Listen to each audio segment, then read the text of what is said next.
Hello and welcome to Mr. Randy's Wine and Spirits. I am Mr. Randy, and that's in my way. Hold on. I'm Mr. Randy, and today we're going to be doing a final pour episode. If you're new to the channel, hello, welcome, come on in. All my returning viewers, give me a second to turn everything off but the cat. Until I turn off, get like 1 hour. Okay, that's fine. Done. Done. Okie dokie, let's go, Smokey. Final pour time. Here we are. The Shiner Texas Bourbon, 45% alcohol by volume.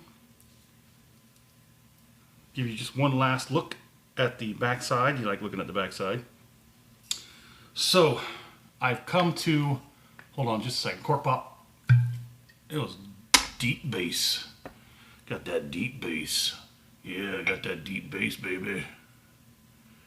Alright, so this is going to be a little more. I'll finish it in just a moment. Put that to the side. But yeah, I got a good look at the bottle as much as look, it barely fits. It barely fits. All right. So we've come to the conclusion that this Texas Bourbon by Shiner Texas Bourbon. There's a second bottle they have. It's a single barrel.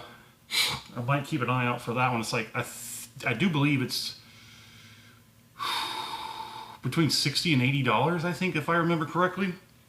That's one of the 1 out of 10 things that sometimes doesn't get that recall working so well.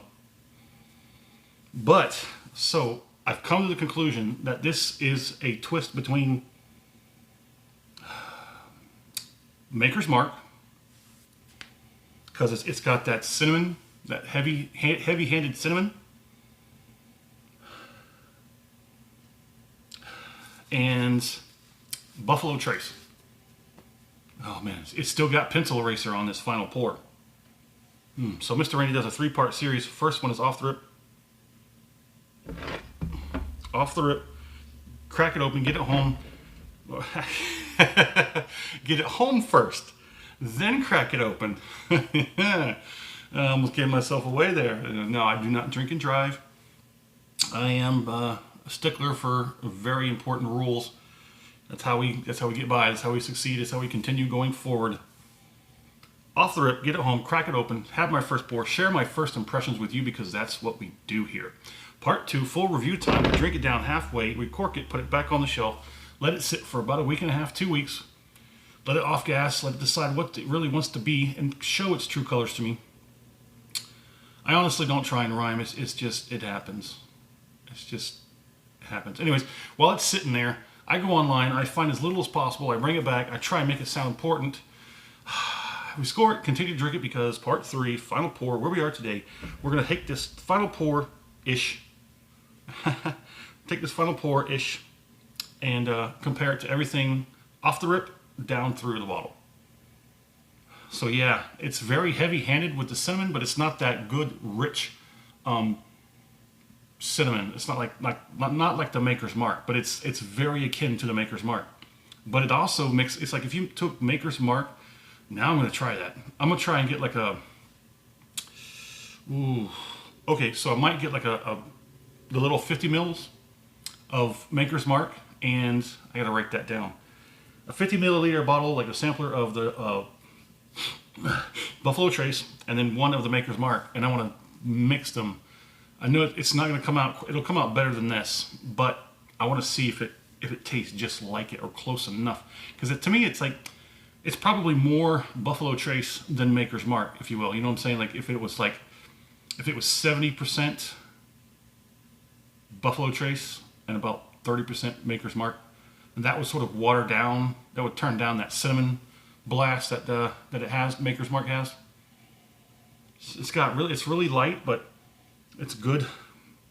Pencil eraser still. It's got a little bit of that aspartame, sucralose maybe. No, aspartame. That's what they used in the gum. As kids, we were guinea pigs for all that new crap they were using. Ooh, I just went for that first pour without announcing it. And yes, got blasted with cinnamon. There's more cinnamon on the palate still than there is on the nose. Speaking of noses,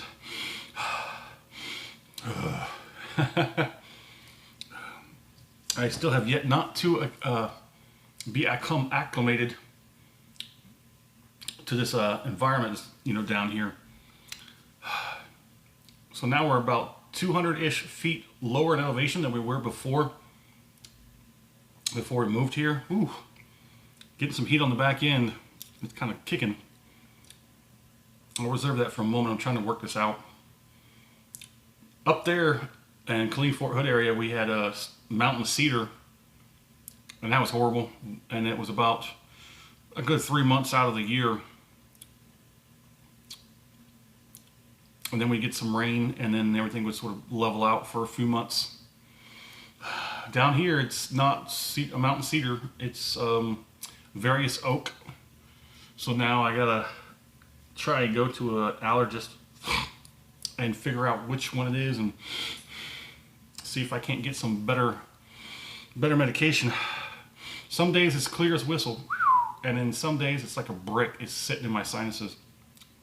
I think we're ready for this next one. Let's go ahead and get it.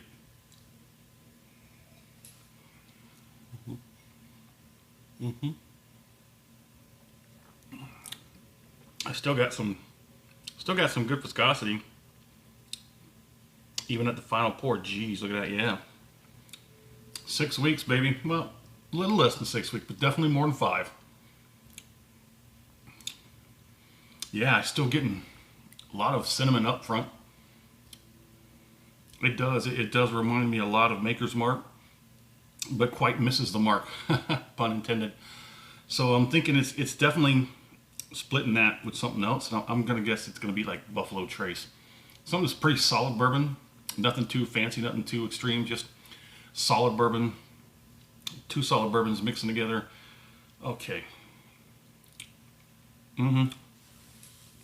Yeah, I think, like I said, this will probably never be on sale in my area, just because I am at the source. I'm basically at the source of a lot of these bourbons, these Texas bourbons.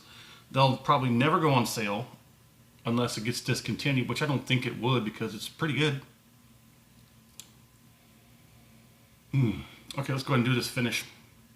But I might buy one just to have it on the shelf.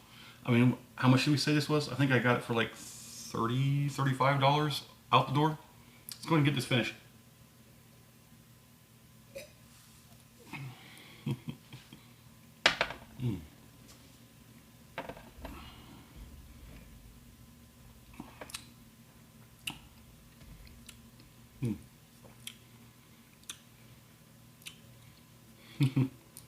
Okay, so I'm getting a lot of tongue action. Now, if you're a casual and returning viewer, you know Mr. Randy doesn't get a lot of action on the tongue from these libations. But this one is definitely working the heck out of that tongue. Even a little bit on the roof of the mouth, which is nice for a change. And there's the heat in the back. There's that heat having a resurgence. It's pushing a 2. I don't think it'll go further than that, though. It spiked up real quick. Like, the tongue is starting to calm down on that back end. It's like it exchanges. It just rolls across the top of the tongue towards the back, and it sits in the back.